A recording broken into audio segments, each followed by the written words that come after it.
आपने इस पॉडकास्ट में किसे बुलाना पसंद करेंगे? तेजस्वी यादव, प्रशांत किशोर या नीतीश कुमार? किसे बुलाना चाहेंगे? सभी नेताएं आते हैं तो उनसे आप पहला सवाल क्या पूछेंगे? चाहूंगा कि क्योंकि सब लोग बिहार के लिए काम कर रहे हैं, उनसे गुजारिश होगी कि कोई विजन बनाए या बिहार के लिए कोई रोड मैप बनाए। तो सबसे पहले पीछे लेगेसी जो चला आ रहा है, ताड़ी, दारू, शराब, इन सब चीजों को थोड़ा छोड़कर एक प्रोग्रेसिव सोच अपनाए। या फिर आप बोलते हैं कि ठीक है, मैं बिहार को विकसित राज्य 2035 या 2040 में बनाऊंगा। क्या रोड मैप? कितने बिलियन ट्रिलियन इकोनॉमी बनाइएगा? उसके लिए रिसोर्स कैसे लाइएगा? उसके लिए काबिलियत कैसे लाइएगा? उसके लिए वो स्केलिंग प्लेटफॉर्म कैसे लेके आइएगा? उसके लिए रेवेन्यू कहां से लेके आइएगा? अगर आप सच्चे उम्मीदवार हैं और अगर आपकी सच्ची भक्ति है बिहार की भूमि से, मैं चैलेंज करता हूँ और रिक्वेस्ट करता हूँ, हर विधानसभा का कैंडिडेट, उम्मीदवार किसी भी दल का हो, अगर सच्चा है वो रोड मैप अपना फोटो और ये सब छोड़ के आप उस विधानसभा में क्या कीजिएगा 10 चीज, और उसको कब पूरा कीजिएगा, प्रकाशित कीजिए। पोस्टर से तो पूरा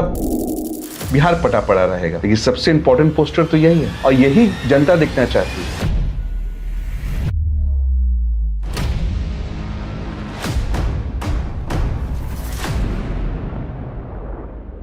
कुछ लोग शो बनाते और कुछ लोग सोच बदल देते। कुछ आवाजें आती है और चली जाती, लेकिन कुछ आवाजें गूंज बन जाती है।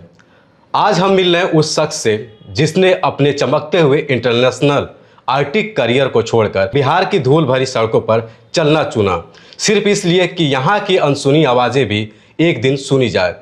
उन्होंने माइक को हथियार बनाया और बिहार की गूंज को एक आंदोलन में बदल दिया, जिन्हें आप और हम डॉक्टर पीके के नाम से जानते हैं। लेकिन इनके नाम के पीछे छुपा है एक गहरी तपस्या, पीएचडी की डिग्री, आईआईएम की बेंच पर सीखी रणनीति और देश विदेश से मिली अंतर्राष्ट्रीय और राष्ट्रीय सम्मान। जहां लोग अपने करियर की ऊंचाइयों पर टिके रहने का सपना देखते हैं, इन्होंने उस ऊंचाई से बिहार की जमीन पर उतरने का फैसला किया, क्योंकि जहां की खामोशी को आवाज चाहिए थी और आवाज को एक ईमानदार मंच। बिहार की गूंज महज एक पॉडकास्ट नहीं, ये एक नजरिया है जहां सवाल तीखे होते हैं और जवाब सच्चे। मिलिए उस इंसान से जो माइक पर नहीं, मूल्य पर चलता है, जिसने गूंज को जरिया बनाया, बदलाव का हिस्सा का, सच्चाई का। PhD scholar, IIM graduate award winning thinker और बिहार की सबसे बुलंद आवाज डॉक्टर पंकज कुमार। तो चलिए डॉक्टर पंकज सर से मिलते हैं। पंकज सर, राष्ट्र धर्म चैनल में आपका बहुत बहुत स्वागत है। विशाल जी, आपका और राष्ट्र धर्म का बहुत बहुत धन्यवाद कि आप हमारे स्टूडियोज में आए और हमें अपने विचार रखने का एक मौका दिया। डॉक्टर पीके, बिहार की गूंज पॉडकास्ट सिर्फ पॉडकास्ट ही नहीं, एक बिहार की गूंज हो चुकी है। एक ये पॉडकास्ट बिहार की आंदोलन बन चुकी है। सर, सबसे पहले तो आपके विचार कहाँ से आया कि ये बिहार की गूंज का एक पॉडकास्ट चालू करने का? जी, बिहार की गूंज शुरू करने का विचार एक व्यक्तिगत बेचैनी और सामाजिक जिम्मेदारी दोनों से जन्मा। मैंने महसूस किया कि बिहार की असली आवाज़ उसके गांव, उनके लोग, उनके युवा और उनके बदलाव की चाह अक्सर मीडिया की भीड़ में दब जाती है। मैंने बहुत सारे देशों में काम किया, आईटी पॉलिसी, शिक्षा, रणनीति जैसे क्षेत्रों में, लेकिन मेरे अंदर हमेशा से एक सवाल था कि बिहार क्यों पिछड़ा रहा। और ये शायद हर बिहारियों का मन में एक ये सवाल कौंधता है, जबकि उनके खुद के लोग दुनिया के हर कोने में अपना लोहा मनवा रहे हैं। इस सवाल ने मुझे प्रेरित किया कि मैं कुछ ऐसा मंच बनाऊं जहां सिर्फ मुद्दे की बात नहीं, जहां नेता नहीं बल्कि नीति केंद्र में हो, जहां पब्लिक की सोच हो और ग्राउंड में सच्चाई हो। यहीं से बिहार की गूंज का जन्म हुआ, एक ऐसा पॉडकास्ट जो ना सिर्फ बातचीत करता है बल्कि बिहार की असली धड़कन को रिकॉर्ड करता है। सर, इस बार बिहार विधानसभा चुनाव होने वाला, अक्टूबर या नवंबर में चुनाव होने वाला है। आपने इस पॉडकास्ट में किसे बुलाना पसंद करेंगे? या नीतीश कुमार, तेजस्वी यादव, प्रशांत किशोर, किसे बुलाना चाहेंगे? और अगर सभी नेताएं आते हैं तो उनसे आप पहला सवाल क्या पूछेंगे? हमारे बिहार के पॉडकास्ट बिहार की गूंज में सभी लोग सादर आमंत्रित हैं। हम चाहेंगे कि सब लोग आए हमारे पॉडकास्ट के मंच में और अपने अपने विजन, अपने अपने बिहार के लिए क्या करना चाहते हैं उसको जनता के सामने रखें।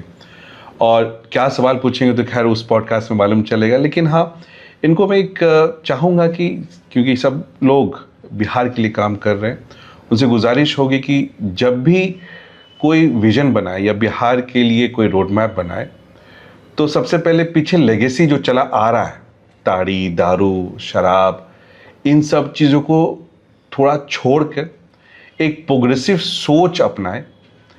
बिहार के लिए छोटा छोटा सोचना थोड़ा बंद करें, वो भी ज़रूरत है, ज़रूरी है, लेकिन थोड़ा बड़ा सोचें। तभी एक बड़े फ्रेमवर्क में आप बड़ा काम कर पाएंगे। अगर आप उसी नीटी गिटी पॉलिटिक्स और तू मैं में अगर आप फंस के रह जाइएगा तो बिहार का कल्याण नहीं होगा। दिल और सोच और नज़रिया और कहते हैं ना इरादा, इसको आपको नेक और बड़ा रखना पड़ेगा। और जहाँ रहा सवाल बिहार के सबसे मूल जो समस्या है, वो सभी को पता है, मुझे रिपीट करने की जरूरत नहीं है। शिक्षा है, रोजगार है। रोजगार से बातें में और या फिर से वादा कर देने से कि मैं 10 लाख नौकरी दूंगा या मैं 50 लाख दूंगा, मैं 1 करोड़ दूंगा, लेकिन आप कभी भी आइए तो पॉडकास्ट में बताइए कैसे दीजिएगा। आज तक तो बिहार ठगा गया, तो कम से कम इस पॉडकास्ट के माध्यम से, जो कि एक सच्चा मंच है, आप अपने रोड मैप को कैसे कार्यान्वित करेंगे, स्ट्रैटेजी क्या रहेगा, long term, short term, excel, 4 excel, 3 excel, किस तरीके से आप अपनी जनता को भरोसा देंगे कि जी हाँ, आप ये बोल रहे हैं कि आप 10 लाख नौकरियां देंगे तो देंगे। और सिर्फ यहाँ पर रोजगार सिर्फ शिक्षक का नहीं, उससे आगे भी बढ़ना है। और जो भी चीज़ डेवलपमेंट का हो रहा है वो कम से कम 50 साल 100 साल टिके। तो ये 5 साल 10 साल वाला डेवलपमेंट नहीं चाहिए, या फिर दिखाऊ डेवलपमेंट नहीं चाहिए, या फिर वो ऑप्टिक्स जो सिर्फ सेंट्रल फंड से हो वो नहीं चाहिए। और ये जो है ना बिहार के लिए स्पेशल पैकेज, मेरा पर्सनल व्यू होगा, भीख मांगना बंद करें। बिहारियों के पास इतना काबिलियत है कि लाख सवा लाख का रेवेन्यू खुद से जनरेट कर दे, अगर सही जनप्रतिनिधि इस इलेक्शन में चुन के आ जाते हैं। बड़ा बुरा लगता है कि जिस बिहारी ने 5 से ज़्यादा देश बनाया, वो अपने बिहार के लिए न जाने कितने दशकों से स्पेशल पैकेज का भीख मांग रहा है सेंटर से। हमें भीख नहीं, अवसर चाहिए, हमें बराबरी चाहिए और सही जनप्रतिनिधि चाहिए इस इलेक्शन में। और उनसे गुजारिश है हाथ जोड़कर कि जब कैंडिडेट सिलेक्शन करें, बिहार के बारे में सच्चे हितैषी हैं कि हाँ बिहार तरक्की करेगा, तो आप एक एक कैंडिडेट जो इस इलेक्शन में चुनिएगा वो सही चुनिएगा, जो बिहार का सही तरक्की कर सके और सही मार्गदर्शन कर सके, जो बिहार के लिए खपे। सिर्फ ऑप्टिक्स नहीं, सच्चाई चाहिए। सर, जब भी चुनाव आती है तो पता चलता है कि हर न्यूज़ चैनल पे एक से एक बड़े नेता हो गए या छोटे नेता हो गए, युवा नेता हो गए, अपने अपने विचार जाके हर उस प्लेटफॉर्म पे, हर उस न्यूज़ चैनल पे अपने अपने बातें जाकर रखते हैं। अगर आप किसी चैनल के एंकर रहते तो क्या सवाल करते और कैसे वो डिबेट करवाते? देखिए, बहुत अच्छा सवाल है आपका। आज बहुत सारे नेता और खासकर पार्टी के अध्यक्ष और जो बहुत सारे अपने आप को देखा जाए उनके पार्टी की तरफ प्रोजेक्टेड मुख्यमंत्री पद के लिए दावेदार है। अगर मैं किसी न्यूज़ चैनल का एंकर होता तो सबसे पहले मैं जितने भी नेताओं के जो मुखिया हैं उनको अपने मंच पे बुलाता, और एक कहते हैं ना कि एक, मैं ये नहीं बोल रहा हूँ कि यूएस प्रेसिडेंशियल के तरीके का, लेकिन उनसे उनके विचार और बिहार के लिए क्या विजन है और खासकर रोड मैप, कैसे उसको आप एग्जीक्यूट करेंगे, ज़मीन पे कैसे लेके आएंगे, उसके सवाल पूछता। और उस पर प्रोज कॉन्स वाद विवाद होता है कि हाँ आप इसको रियल में करें, और जनता के सामने एक पूरा का पूरा क्लियर ट्रांसपेरेंट चीज़ क्लियर हो जाती है कि भाई हाँ कौन नेता जेन्युइनली अपने कहते हैं घोषणाओं को घोषित कर रहा है कि हाँ वो रियल में पॉसिबल है कि नहीं है। जैसे अब किसी ने कहा कि भाई हम 1 साल में पलायन रोक देंगे, बहुत बहुत अभिनंदन है कि आपके सोच को, लेकिन मैं निश्चित कहता हूं ये इम्पॉसिबल टास्क है। लेकिन मैं पॉजिटिविटी की तरफ जाऊंगा। लेकिन आप 1 साल में पलायन रोकेंगे, उसके लिए रोड मैप दीजिएगा ना जनता को। या फिर आप बोलते हैं कि ठीक है मैं बिहार को विकसित राज्य 2035 या 2040 में बनाऊंगा, क्या रोड मैप है? कितने बिलियन या ट्रिलियन इकोनॉमी बनाइएगा? उसके लिए रिसोर्स कैसे लाइएगा? उसके लिए काबिलियत कैसे लाइएगा? उसके लिए वो स्केलिंग प्लेटफॉर्म कैसे लेके आइएगा? उसके लिए रेवेन्यू कहाँ से लेके आइएगा? और जो जिस पिछड़ापन से, मेंटालिटी से बिहार पिछले दशकों से गुजर रहा है, उस मेंटालिटी को कैसे सुधारिएगा? तो ये सब चीज उस डिबेट में होना चाहिए और सामने सामने सारे नेताओं को एक मंच में आना चाहिए और अपनी अपनी बात रखिए, वाद विवाद होने दीजिए, फिर जनता को तय करने दीजिए। अगर कोई न्यूज चैनल चाहे, मैं उसको लीड करने को बहुत अच्छे से तैयार हूं। और खासकर मैं कोई बैगेज लेके नहीं आया हूं। मैं बाकी न्यूज चैनल की तरह नहीं हूं कि बहुत बड़ा बैगेज है या फिर एक सोच में चल रहा हूं। मैं तो खुले विचार का हूं और देश विदेश में चीजों को देखा हूं, एग्जीक्यूट किया हूं। कोविड के बाद सबसे बड़ा जो प्रोजेक्ट, सबसे बड़ा इवेंट था फीफा, उसके पूरे कार्गो बिजनेस को देख के आ रहा हूं और एक खुला सोच रखता हूं। तो मैं चाहूंगा कि मैं ऐसे डिबेट को लीड करूं और नेता लोग अपनी अपनी बात को रखें, उसके बाद जनता तय करेगी। और तभी कंस्ट्रक्टिव, कहते हैं ना कि आप क्या करना चाहते हैं या फिर आपकी उद्घोषणा में क्या रहेगा, आपके मैनिफेस्टो क्या रहेगी, तब तय कीजिए ना। वही सर, बार बार ये जब चुनाव आता है तो हर पार्टी के अलग अलग नेताओं का, मतलब एक ही पार्टी, अगर खासतौर पे एक पार्टी की बात किया जाए तो उसमें कई नेताएं होते हैं, उनको अलग अलग मैनिफेस्टो होता है, अलग अलग दावे किया जाता है। लेकिन जो उनके अध्यक्ष होते हैं उनके दावे बिल्कुल अलग होता है। उससे काफ़ी जो हमारे दर्शक हैं या हमारे कहे कि हमारे बिहार की जनता हो गई, लेकिन काफ़ी कन्फ्यूज में रहता है कि आखिर हम किसको माने, किस नेता को बात माने अपने। देखिए, अब अगर विधानसभा चुनाव हो चाहे पंचायत चुनाव हो, मैं चाहूँगा देश में एक नई शुरुआत हो। हर विधानसभा में हर उम्मीदवार को अपना विजन रखना चाहिए। ये नहीं कि एक राष्ट्र स्तर पर एक पार्टी ने एक विधानसभा इलेक्शन में अपना मैनिफेस्टो रख दिया, नहीं। हर उम्मीदवार को, हर विधानसभा के उम्मीदवार को अपने क्षेत्र में, अपने विधानसभा क्षेत्र के रोड मैप पे आप क्या कीजिएगा वो घोषित कीजिए और बोर्ड में लगाइए कि कब से कब आप क्या क्या कीजिएगा। और हर 6 महीने में, हर साल में आप कितना तक उसको पूरा कर पाए, जवाब दीजिए। इतना भी कर लिए तो बिहार का कल्याण हो जाए और देश का कल्याण हो जाए। भागिए मत। अगर कोई पंचायत इलेक्शन लड़ रहा है, आप उस पंचायत के लिए क्या कीजिए, आपको बोलना होगा ना। आज डिजिटल जमाना है और आप पीछे छुपे रहिएगा अपने दल के नेताओं के मैनिफेस्टो पे या दल के मैनिफेस्टो पे, ऐसे नहीं चलेगा। माइक्रो लेवल पे जाइए ना कि आप क्या कीजिएगा। पटना की बात है, पटना के लिए आप क्या कीजिएगा। आपने 10 मूल समस्या को चिन्हित किया है और उसका रोड मैप है कि हाँ, मैं किस चीज़ को 6 महीने में कंप्लीट करूँगा, किस चीज़ को 1 साल में कंप्लीट करूँगा, किस चीज़ को मैं 2 साल में, 5 साल में कंप्लीट करूँगा। आपको देना चाहिए। अगर आप सच्चे उम्मीदवार हैं और अगर आपकी सच्ची भक्ति है बिहार की भूमि से, तो मैं आज चैलेंज करता हूँ और रिक्वेस्ट करता हूँ कि हर विधानसभा का कैंडिडेट, उम्मीदवार किसी भी दल का हो, अगर आप सच्चा है, वो रोड मैप अपना फोटो और ये सब छोड़ के आप उस विधानसभा में क्या कीजिएगा 10 चीज और उसको कब कब पूरा कीजिएगा, प्रकाशित कीजिए। पोस्टर से तो पूरा बिहार पटा पड़ा रहेगा, लेकिन सबसे इंपॉर्टेंट पोस्टर तो यही है और यही जनता देखना चाहती है। अगर आप दे दे तो बहुत अच्छी बात है और मैं भी बहुत खुश होऊंगा। जैसे आपने सर पोस्टर की बात कर रहे हैं, तो जाहिर सी बात है एक नेता अपने पोस्टर पे इतना पैसे खर्चा कर दे, लेकिन वही अगर आधे पैसे जनता के विकास के लिए किया जाए तो वाकई में विकास तो हो ही जाएगा। देखिए, आज एक संस्कृति बन गई है। पहले एक था कि अभिवादन का तरीका क्या होता था, प्रणाम करना, हाथ जोड़ना। आज हो गया क्या, बड़े बड़े गुलदस्ते देते हैं। अगर कोई नेता, और ये मैं केंद्रीय नेतृत्व को भी बोलूँगा, अगर कोई नेता सच में अपने लोगों के लिए संवेदनशील हो तो वो 1000 रुपये का बुके अगर किसी गरीब को देता या किसी छात्र को दे देता तो शायद 1 साल का फीस हो जाता। क्या ज़रूरत है कि आप इतने बड़े बड़े बुके लेके जाते हैं।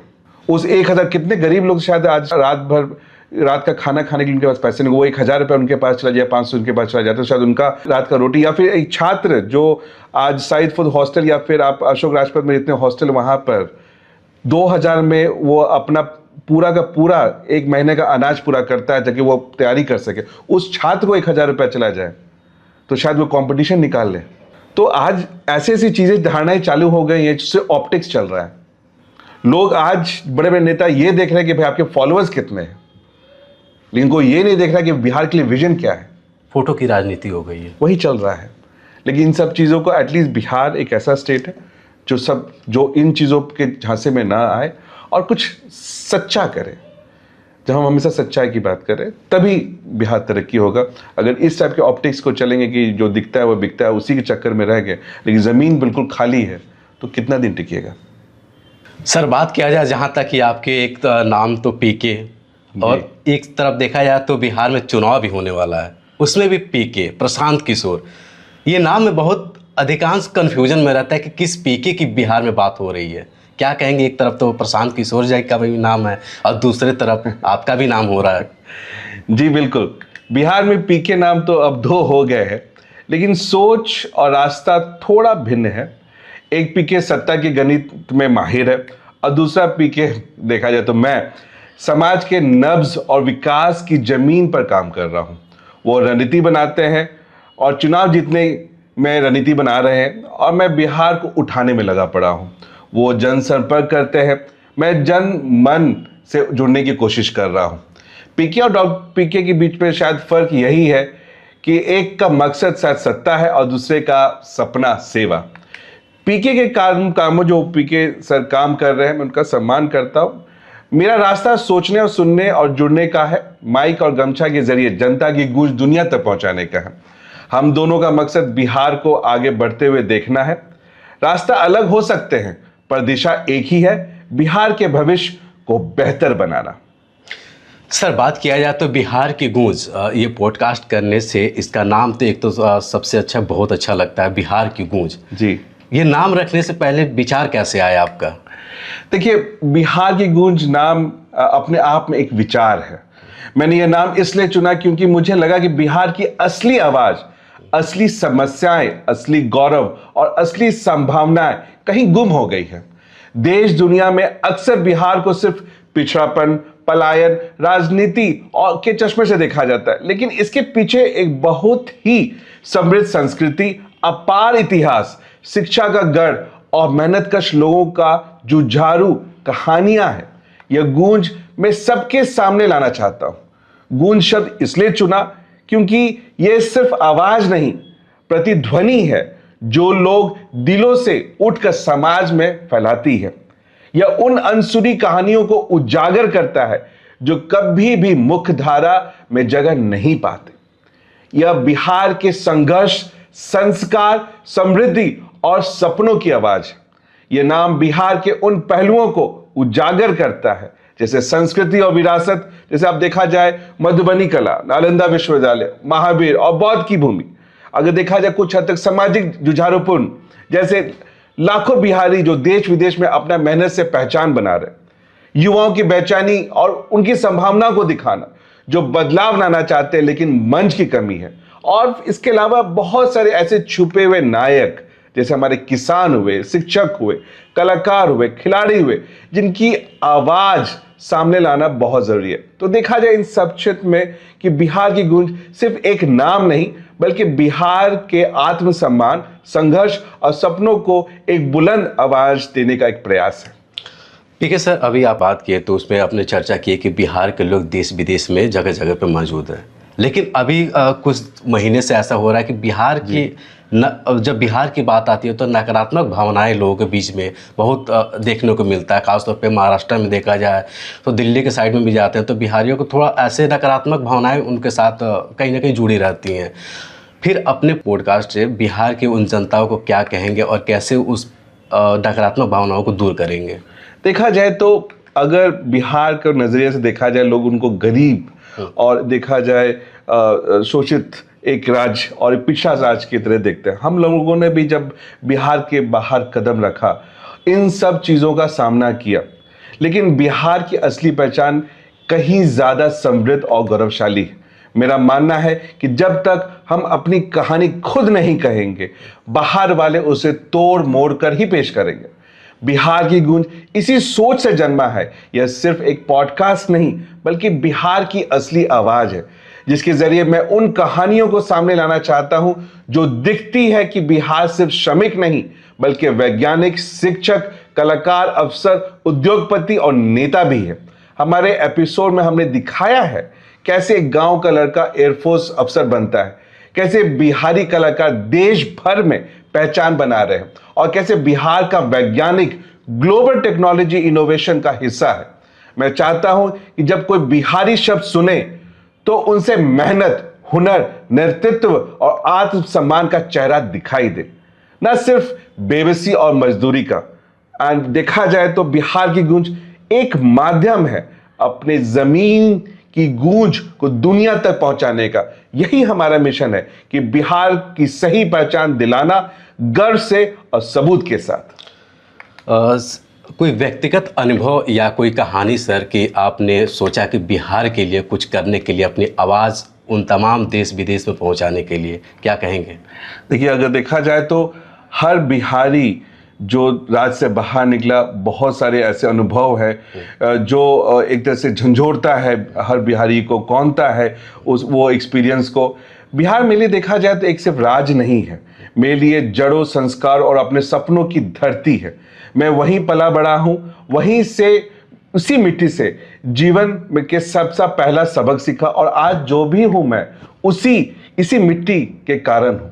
देखा जाए तो अगर मैंने जैसे यूरोप में 18 साल काम किया, और पिछला काम मैंने गल्फ में काम किया। फीफा 2022 का जो वर्ल्ड कप था उसका आयोजन कंप्लीट करके मैं वापस भारत आया।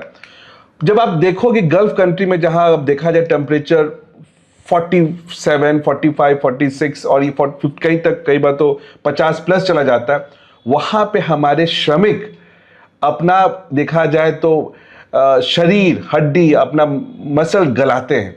क्यों? क्योंकि भाई यहाँ पर बिहार में वो अवसर नहीं। आप जब उनको, हम लोग एसी में रहते थे, एसी गाड़ियाँ रहती थी, बाथरूम, घर और हर जगह एसी रहता था, लेकिन वो हमारे ही अपने उस रोड पर, कंस्ट्रक्शन जगह पे उस 50 प्लस डिग्री टेम्परेचर पर खड़ते हुए नजर आते थे। तो देखा जाए तो एक तरह से आंसू, एक तरह से खून के आंसू हम लोगों ने बहते हुए देखा है और उनको लाचार देखा है, और कारण सिर्फ यही था कि भाई अवसर की कमी थी। और एक तरह से देखा जाए तो सदियों से, दशकों से पीढ़ी की पीढ़ी पलायन की, क्योंकि यहाँ का वो प्लेटफॉर्म नहीं था। तो आज बिहारियों को प्रतिभा का मंच की कमी है। आज हमें यह देखना है कि हम अपनी छवि खुद बदलना है। जहां हम इस पॉडकास्ट के थ्रू आवाज देते हैं, बिहार को दुनिया का एक अग्रणी हर क्षेत्र में बने, एक उसको प्लेटफॉर्म देते हैं। बिहार मेरे लिए आत्मा है, जिम्मेवारी है और एक मिशन है, जिसे मैं केवल शब्दों से नहीं बल्कि कर्म और नेतृत्व से निभाना चाहता हूं। आजकल देखा जाए तो बिहार के लोग सोचते हैं कि विदेशों में जाकर नौकरी करने के लिए। सर, आप तो कई सालों से देखा जाए तो वहाँ पे सेटल भी थे, सेटल होने का प्रयास भी कर रहे थे, लेकिन सर बात किया जाए तो बहुत सारे ऐसे लोग हैं जो विदेशों में रहना पसंद करते हैं, सोचते हैं कि हम विदेश जाएं, लेकिन आप विदेश छोड़कर बिहार चले जाते हैं, क्या कहेंगे आप? विदेश का तो चकाचौंध वैसा है ही, और देखा जाए तो हर आदमी को लगता है कि भाई करियर विदेश में, और लोग विदेश जाके पैसा कमाते हैं और वहीं की ज़मीन को सींचते हैं। मैं चाहता था कि मेरी जो भी थोड़ी बहुत काबिलियत है और जो मेहनत है और जो मैंने एक्सपीरियंस अर्जित किया है, वो बिहार के किसी बेटे, किसी युवा, किसी किसान के काम है। मुझे नहीं चाहिए था कोई भी एनआरआई पहचान, और मैंने कभी भी पीआर के लिए कभी अप्लाई भी नहीं किया। मुझे चाहिए था बिहारी रिस्पॉन्सिबल इंसाइडर बनना। मैंने देखा कि जब हम जैसे लोग लौटते नहीं तो बिहार की किस्मत भी वहीं अटक के रह जाती है। बुनियादी शिक्षा, अवसर की कमी और युवाओं का पलायन देखा जाए तो सदियों और दशकों से चलता आ रहा है। इसलिए मैंने लौटने का फैसला किया, न कि आराम की तलाश में बल्कि अपने उत्तरदायित्व की पुकार और उसको पूरा करने के लिए। बिहार से दूर रह के मैंने जो भी सीखा वो अब बिहार को लौटाने इधर से मेरा कर्तव्य है। बिहार की गूंज उसी सोच का एक विस्तार है, बोलने का साहस और बदलाव की शुरुआत है। बिहार के युवा में जो अब सबसे गहरी बेचैनी मैं महसूस करता हूं वो है पहचान की तलाश। वे सिर्फ नौकरी या परीक्षा पास नहीं करना चाहते, वे अपने वजूद बनाना चाहते हैं। उसमें टैलेंट में कोई कमी नहीं है, बल्कि देखा जाए तो और लोगों से कहीं ज्यादा है, लेकिन उन्हें प्लेटफॉर्म, मार्गदर्शन और भरोसे की जरूरत है। मैंने सैकड़ों युवाओं से मुलाकात की।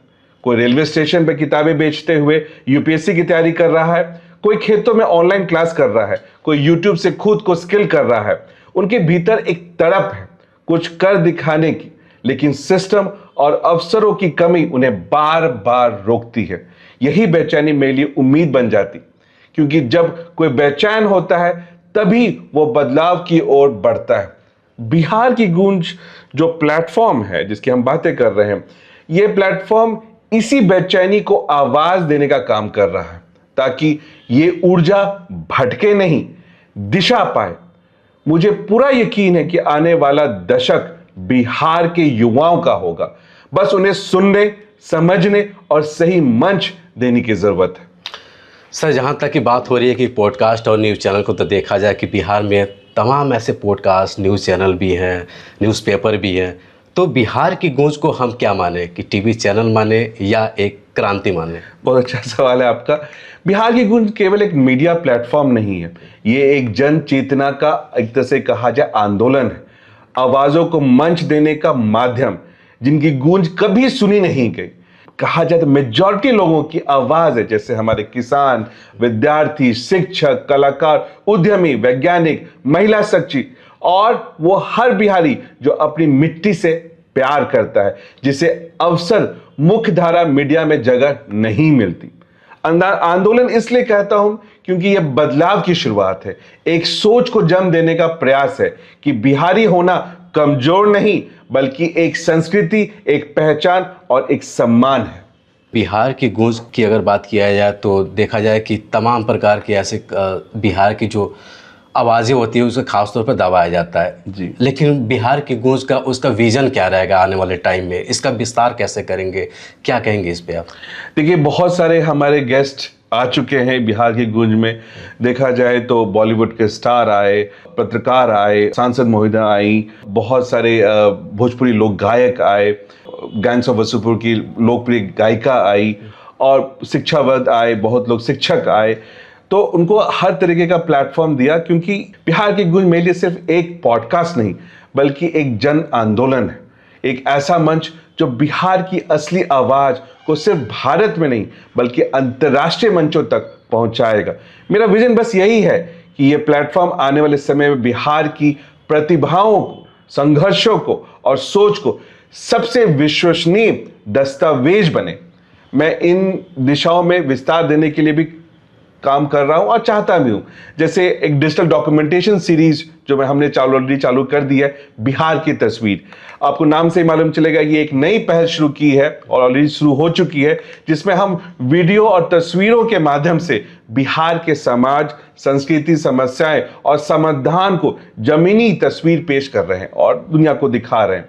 दूसरा है हमारा एक युवा संवाद और छात्र पॉडकास्ट हो, क्योंकि आज तक हम एडल्ट सभी लोगों के लिए बहुत सारा मंच है, सेलिब्रिटीज के लिए तो असंख्य मंच है, लेकिन हमारे बच्चों, हमारे युवाओं के लिए कोई पॉडकास्ट नहीं है जहां पर वो आके अपनी वेदनाएं, अपना विजन, अपनी सोच और अपने दर्द को और अपने नेक्स्ट लेवल जनरेशन और नेक्स्ट लेवल टेक्नोलॉजी को, या फिर बिहार और देश को वो कैसे नई पीढ़ी तक और नई टेक्नोलॉजी एरा तक लेके जाए, वो मंच उनको नहीं मिला। वो मंच बिहार की गूंज वो पॉडकास्ट दे सके। तो हमारा फ्यूचर एम रहेगा कि हम युवा संवाद और छात्रों का पॉडकास्ट चालू करें, और आने वाले दिनों में हमारी कोशिश रहेगी कि बिहार के युवाओं को सिर्फ सुना ही नहीं जाए बल्कि उनको एक बोलने का मंच दिया जाए। आने वाले दिनों में कॉलेज कैंपस आधारित पॉडकास्ट सीरीज शुरू करने की हमारी जिज्ञासा है, जिसे छात्र, नेता, नवचारकर्ता और युवा विचारकों को जोड़ा जाए। फिर एक तीसरा जो हम लोग कोशिश कर रहे हैं और चाह रहे हैं कि भाई एक टेक्नोलॉजी और एक इनोवेशन प्लेटफॉर्म मिले। अभी तक सिर्फ हम बिहार में देखा जाए तो 80-90% से पॉलिटिक्स की बातें करते हैं। अगर आप टॉप 10 न्यूज देखें आज किसी भी चैनल में, नेशनल चैनल देखिए चाहे रीजनल चैनल देखिए, टॉप 10 न्यूज में पहला 8 न्यूज आपसे पॉलिटिक्स का देखिएगा। देश कैसे बनेगा जहां पर सिर्फ प्राथमिकता सिर्फ और सिर्फ पॉलिटिक्स को दी जाए? जिस दिन प्राथमिकता इनोवेशन, टेक्नोलॉजी और डेवलपमेंट को दी जाएगी, तभी देश और बिहार आगे बढ़ेगा। और वो तब होगा जब आप खुद देखिएगा कि हमारे टॉप 10 न्यूज में टॉप 5 सिर्फ इनोवेशन, टेक्नोलॉजी और डेवलपमेंट का आएगा। जिस दिन, उस दिन हम कह सकते हैं कि शायद हम सही रास्ते पे जा रहे हैं। तो हम चाहते हैं कि जो ऑलरेडी हमारे पास अभी लोग, जो हमारे गेस्ट आ चुके हैं, जो अलग अलग क्षेत्रों से आ चुके हैं, उनके अलावा बिहार की गूंज एक सिर्फ डिजिटल तक सीमित न रहे, एक दिन बिहार के हर गांव, हर गली तक पहुंचे, जिससे सच्ची आवाज पहुंचे, और सच्ची आवाज पहुंचनी भी चाहिए। मेरा सपना है कि आने वाले वर्षों में यह एक ऐसा मंच हो जो एक बेंचमार्क बने, जिससे देश भर के लोग समझे बिहार केवल इतिहास नहीं, बिहार भविष्य भी है। सर, जहाँ तक आपने बताया बिहार की गूंज को लेकर, तो कभी ये भी देखा जाता है कि बिहार के बहुत पिछड़ी जगह जहाँ पे किसी डिस्ट्रिक्ट हो गया या किसी समुदाय के बीच में, तो वो आवाज़ें बिहार की राजधानी पटना में या कहें कि भारत की राजधानी दिल्ली तक नहीं पहुँचती है। तो उसके लिए क्या आपका पॉडकास्ट जो बिहार की गूंज है वो उन लोगों का आवाज़ें दिल्ली और पटना में लेके आएंगे? मैं आपके चैनल के माध्यम से उन लोगों से निवेदन करूंगा कि जो भी आवाज़ आज तक सुनी नहीं गई, आप बिहार की गूंज में आइए, क्योंकि ये एक सच्चा पॉडकास्ट जो बिहारियों के द्वारा सिर्फ बिहार से उत्पन्न हुआ एकमात्र पॉडकास्ट है, जहां से बिहारियों की बात होती है और बिहार के डेवलपमेंट की बात होती है और बिहार के गौरव की बात होती है। और हमारी कोशिश है कि बिहारियों का आवाज़, उनका मिशन, उनका विजन सिर्फ भारत में नहीं बल्कि देश दुनिया तक पहुंचे, क्योंकि भारतीय बिहारी देश दुनिया में अपना लोहा तो मनवा चुके हैं, लेकिन खुद जो बिहार में रह गए उनकी आवाज़ सुनाने वाला, पहुंचाने वाला कोई नहीं है। अब मैं चाहूँगा कि हमारे पॉडकास्ट में कल किसान भाई आए, वो उस गांव का शिक्षक जो कुछ नया कर रहा है उसको एक आवाज़ दी जाए। वो महिला, हो सकता है वो महिला सरपंच हो सकता है वो आंगनवाड़ी कार्यकर्ता हो, वो आए। हमारा कॉन्टैक्ट डिटेल्स है, हमारे पास आइए, हम आपको मंच देंगे। वो स्टैंडर्ड 7, 8 या 10th का बच्चा, छात्र जो कुछ नया किया हो, कुछ इनोवेट किया हो, उसको कौन मंच देगा? क्या कोई पॉडकास्ट, कोई न्यूज़ चैनल उसको रेगुलर बुलाते हैं? कोई पॉडकास्ट है इन छात्रों के लिए? वो छात्र नेता जो अगर स्टार्टिंग से सिर्फ पॉलिटिक्स को इग्नोर नहीं कर सकते, लेकिन वो छात्र नेता जिसके पास देश के लिए, बिहार के लिए कोई विजन हो, उसको कौन आवाज़ देगा अगर वो फेमस नहीं हो पाया तो? यहाँ पर देखा जाता है कि जो सेलिब्रिटी बन गए, जो नाम फेमस हो गया, सिर्फ उसी के पास कोई अच्छा आइडिया हो ऐसा तो कोई गारंटी नहीं है। वो अनसंग हीरो कहाँ गए? उनको आवाज़ कौन देगा? आज अगर आप पटना में आइए, हमारा इतिहास दिखता है। आप एयरपोर्ट से निकलिए या रेलवे स्टेशन से निकलिए, या कोई बाहर जो नॉन बिहारी हो या कोई विदेश से आए, आपको दिखता है कि क्या ये पाटलिपुत्र की वो पावन धरती है? तो जो हैव और हैव नॉट्स का जो गैप है, उसके आइडियाज को सुनने वाला प्लेटफॉर्म कहाँ है? जो हर लोगों ने कोशिश की, हर नेताओं ने भी कोशिश की, किसी और उसको कम में नहीं आंकना चाहिए, हमेशा पॉजिटिव साइड देखना चाहिए। हम हमेशा नेगेटिविज्म को लेके जाते हैं, पॉजिटिविज्म को कौन लेके जाएगा? अगर आप आज न्यूज चैनल खोलिए, सिर्फ तू मैं चल रही है। सही बातें क्यों नहीं करते? प्रोडक्टिव बातें क्यों नहीं करते? बिहार की बातें क्यों नहीं करते? सर, अभी आपने जैसे इससे पे चर्चा कर रहा, तो हर न्यूज़ चैनल वाले अपने आप को नंबर 1 चैनल मानते हैं, लेकिन अभी देखा जाए, जैसे आप कह रहे थे कि टीचर को भी मौका दिया जाएगा, जो खासतौर पे हमारा यूथ है। तभी दिल्ली में देखिए सर, टीचर के ऊपर जो लाठीचार्ज किया गया, वहाँ पे भी कोई मीडिया चैनल वाले उस बात को नहीं उठाया। बिहार में भी कई ऐसे पेपर लीक होता है, उस पर भी आवाज़ें कुछ मीडिया वाले नहीं उठाते हैं। फिर आपका उसमें रोल क्या रहेगा? इस पॉडकास्ट का रोल क्या रहेगा? देखिए, मुझे याद है जब कोविड का समय था, उस समय मेरी कंपनी ने मुझे स्वीडन, डेनमार्क और बेल्जियम भेजने का फैसला किया। मैं स्वीडन जाना चाहता था क्योंकि वो एक रिसर्च ओरिएंटेड देश है, और देखा जाए जिस देश में रिसर्च और शिक्षक का वैल्यू है, वही देश आगे बढ़ेगा। अगर आज हम शिक्षकों को, जो सबसे परम आदरणीय है, उससे बड़ा कोई पद नहीं हो सकता। पर्सनल तौर पे आप पूछिए तो मेरे लिए प्रेसिडेंट से ऊपर एक शिक्षक का पद है, और उसकी गरिमा को नहीं मानिए, उनके इश्यूज को अगर आप सही तरीके से एडजस्ट नहीं कीजिए, कभी एक राज्य और राष्ट्र नहीं बन सकता। हमारे लिए वही प्लेटफॉर्म सही प्लेटफॉर्म है जहां से बिहार की आवाज निकले, जहां से इनोवेशन की आवाज निकले, जहां से आगे बढ़ने की आवाज निकले, जहां से आगे देखने की आवाज निकले। ये नहीं कि हम पीछे ही देखते रहे। पिछला ठीक है, हम उस सबक को लेंगे, लेकिन हमें आगे बढ़ना है। हमें फास्ट फॉरवर्ड और लुक फॉरवर्ड की रणनीति पे बढ़ना है, और ये हम सबकी सामूहिक प्रयास होना चाहिए। सर, जहाँ तक आपने बात किया कि बिहार से कई लोग जाते हैं कि बाहर स्टेटों में कमाने के लिए, विदेशों में जाते हैं, लेकिन बात आती है कि सब बिहार की, तो जाहिर सी बात है बिहार ने बहुत बहुत कुछ दिया है इस देश को। देखा है तो नेता, अभिनेता, टीचर से लेकर आईएएस हमारे पीसीएस तक, यहाँ तक सबसे ज़्यादा देने वाले हैं। लेकिन सबसे बड़ी सवाल होता है कि इतने देश को देते हुए बिहार आज फिर पीछे होता जा रहा है। देखिए, पिछड़ा होने का कारण है जो अच्छे टैलेंट थे, जिनको मौका नहीं मिला वो निकल गए, और जो रह गए उन्होंने बिहार को निचोड़ लिया।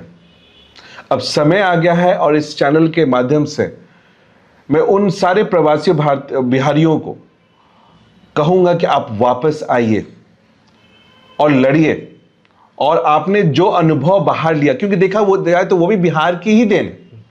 अगर हमें बिहार ने नहीं सींचा होता, हम एक कदम बाहर नहीं चल पाते। अगर आज हमारे पास, जब हम बिहार से बाहर निकलते हैं, सबसे बड़ा कॉन्फिडेंस सिर्फ एक ही चीज होता है, हम बिहारी हैं। और जब हम बाहर निकले तो यही सबसे बड़ा मेरे लिए भी कॉन्फिडेंस था कि हम बिहारी हैं। हमारे लिए कोई भी काम छोटा नहीं और कोई भी काम असंभव नहीं, और इसी कॉन्फिडेंस को लेकर हम जाते हैं और तभी हम देश दुनिया में नाम कर पाते हैं। वो तो बिहार की ही देन है। लेकिन जब हमने एक्सपीरियंस ले लिया, मैं आज 18 साल का आईटी करियर में, अब देखा जाए तो मल्टी मिलियन कॉन्ट्रैक्ट्स देखा। यूरोप ले लीजिए, यूके ले लीजिए, मिडिल ईस्ट ले लीजिए, साउथ एशिया लीजिए, नेम एनी टेलीकॉम प्रोवाइडर, हमारा ही प्रोजेक्ट था, हमारी टीम थी। इवन रिलायंस जियो भी हमारा ही प्रोजेक्ट था। लेकिन अगर हम उस अनुभव को वापस बिहार में लेके नहीं आएंगे, तब तो हम बहुत बड़े सेल्फिश हुए ना। और एक उम्र के पड़ाव के बाद कहा जाता है कि अब आपको अपने समाज, अपने लोगों को हालांकि देखा जाए इसका कोई पड़ाव की जरूरत नहीं होनी चाहिए, आप रेगुलर अपने समाज को देते हैं। लेकिन एक पड़ाव जरूर आता है जहां पर पूरे तरीके से समर्पित होकर सिर्फ समाज को देते हैं। और वो हर प्रवासी बिहारी को आज सोचना पड़ेगा कि आप किसी न किसी तरीके से आइए और वापस बिहार को कंट्रीब्यूट कीजिए। और मुझे जहां तक पता है कि मैं बहुत सारे व्हाट्सएप ग्रुप में हूं, जो एनआरआई वाले लोग हैं, अपने अपने तरह से लोग कोशिश कर रहे हैं और बहुत तेजी कोशिश कर रहे हैं। और मैं चाहूंगा कि भाई बिहार में वो कॉन्ड्यूसिव एटमॉस्फेयर बना रहे, क्योंकि देखा जाए बहुत, जब छोटे थे सबसे बड़ी इमारत बिस्कोमान भवन था। आज इस उम्र में भी आज भी वही है। वो बिहारी जिसने नहीं तो कम से कम 5-6 देश बनाया, बड़े बड़े स्काई स्क्रैपर्स और बड़े बड़ी बहुमंजिला इमारतें बनाई, एक ऐसे ऐसे आर्किटेक्चर बनाया, उसको इंप्लीमेंट किया जो सोचना असंभव था। और हम अपना बिहार नहीं बना पाए। आज भी बिस्कोमान सबसे बड़ा बिल्डिंग बना हुआ है, वो भी वहां पर टूलेट का बोर्ड लगा हुआ है। कल अगर आप सोचिए कि ट्विन टावर में या बुर्ज खलीफा में टूलेट का टावर लग जाए तो दुबई की इकोनॉमी का क्या हाल होगा। तो बिहार प्रयास जारी है, हर गवर्नमेंट कोशिश कर रही है, और मैं उनका अभिवादन भी करता हूं, बहुत धन्यवाद भी करता हूं। पिछला ना देख के हमें आगे बढ़ना है और सामूहिक प्रयास होना चाहिए। हो सकता है कि हम हमेशा पक्ष विपक्ष करते हैं, लेकिन विपक्ष को भी तो लेके चलना है कि शायद उसमें भी 1-2 लोग ऐसे होंगे जिनको कोई रोल देके उनको भी आगे ले जा सकते हैं। क्योंकि जब हम एक सामूहिक प्रयास करते हैं तो हर बिहारी का योगदान होना जरूरी है, जो सही दिशा में बिहार के लिए सोचता हो। खासतौर पर बात किया जाए तो सर बिहार की योगदान की, तो यहाँ पे देखा है तो नेता भी आपके माने जाए तो सबसे, जो इस समय राजनेता वो सबसे ज़्यादा मानते हैं महात्मा गांधी जी को, लेकिन उनका पहला यहीं पे उनका आंदोलन हुआ था। बात किया जाए शिक्षा को लेकर तो यहाँ पे नालंदा भी सबसे आगे रहा। लेकिन तमाम वो सब बातें, वो सब राजनीतिक बातें छुपा कर रखा गया। क्या इस पॉडकास्ट के माध्यम से फिर वो पुरानी बातें, पुरानी यादें, क्या इस पॉडकास्ट के माध्यम से आप दिखाना चाहेंगे? निश्चित, और दिखा भी रहे हैं। आप मेरा लिंक्डइन अगर आप पोस्ट देखें तो मैंने हमेशा नालंदा का गौरव किया, और बिहार में जब भी कुछ नया हुआ मैंने उसको हमेशा देश दुनिया तक पहुंचाया। मैं जब बिहार आया तो एक बड़ा विडंबना देखा कि मैं नेताओं को देखा कि भाई भोजपुरी में बात नहीं करते, हम अपने रीजनल लैंग्वेज को कैसे भूल गए। मैंने बिहार आने के बाद बहुत सारे ऐसे, जो है सुधा डेयरी का एक स्पीच देना हो, चाहे नालंदा के बारे में, मैंने भोजपुरी में दिया क्योंकि मैं गर्व महसूस करता।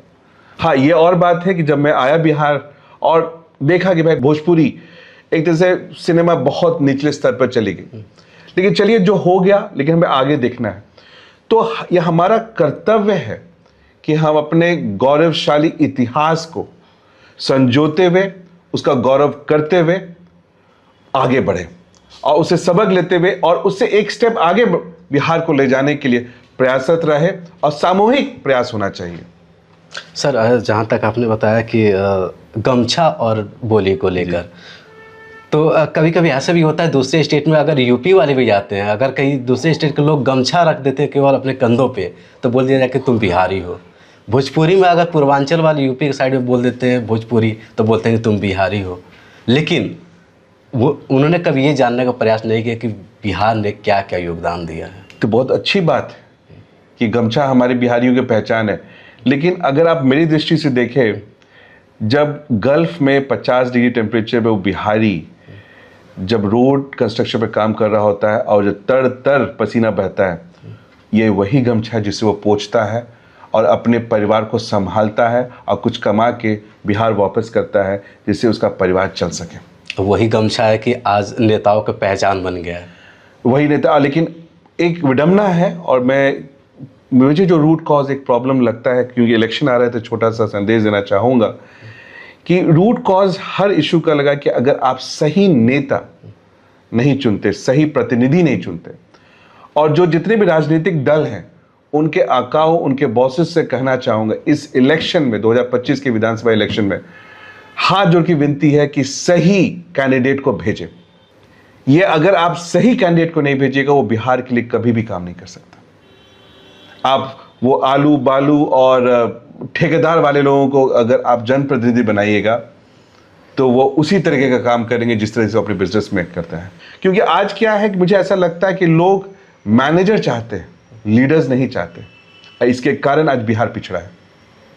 सर, इस चुनाव में आपका पॉडकास्ट का क्या विजन रहेगा? इससे देखा जाए कि इस चुनाव में कहीं ऐसे लोग भी रहते हैं जिसके पास आवाज़ें नहीं जा पाती है, सरकार की आवाज़ें नहीं जा पाती है, विपक्ष की आवाज़ें नहीं जा पाती है, देश विदेश में हो रहा उसका खबर तक नहीं जा पाता है।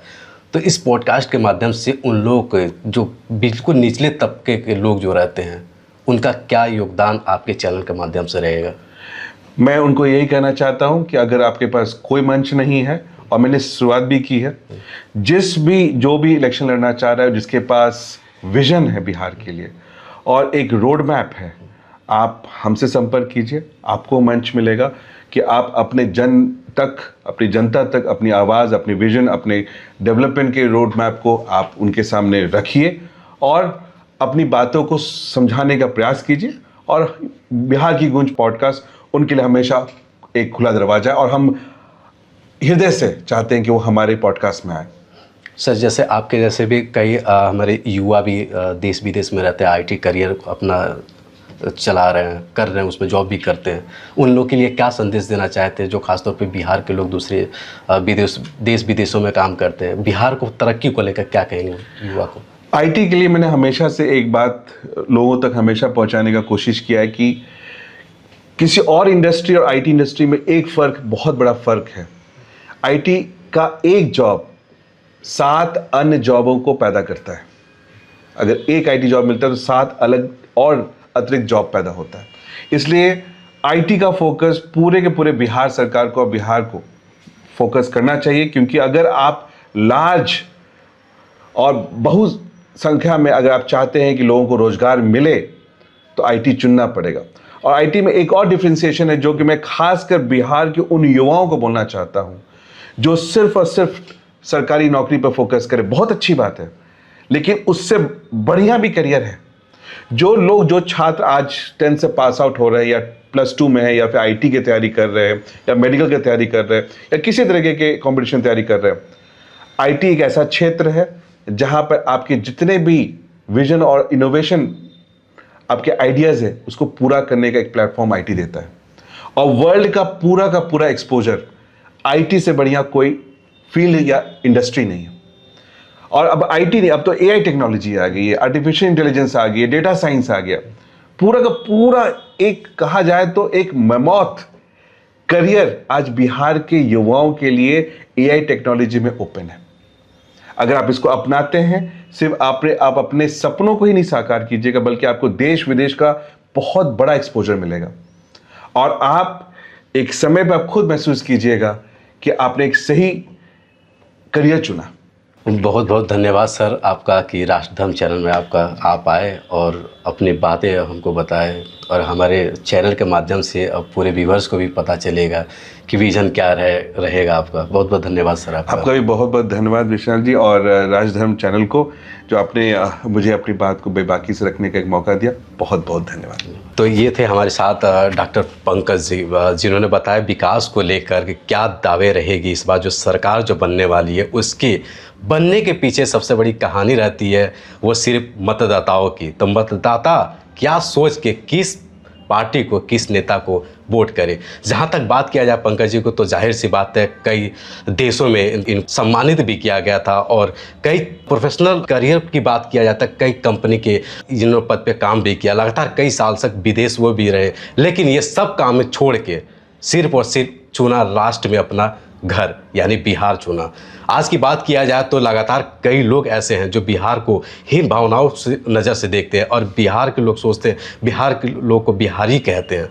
जाहिर सी बात है, जहां एक तरफ बिहार ने देश को इतने बड़े नेता से लेकर शिक्षा को उजागर किया, शिक्षा का योगदान दिया इस देश को लेकर, आज उसी बिहारी और उसी बिहार को लेकर लोग हीन भावनाओं से देखते हैं। जहां सर ने बताया कि पंकज सर ने बताया था कि मेरा सिर्फ और सिर्फ विकास को लेकर यहाँ पर रोल मॉडल देखा जाए, तो विकास को कैसे गति में इसको लेकर जाया जाए। तो ये थे हमारे साथ पंकज सर। ऐसे ही तमाम खबरों के साथ और अपडेट रहने के लिए हमारे चैनल को ज़रूर देखें। और मैं था आपके साथ विशाल पटेल और हमारे कैमरामैन अनिरुद्ध के साथ।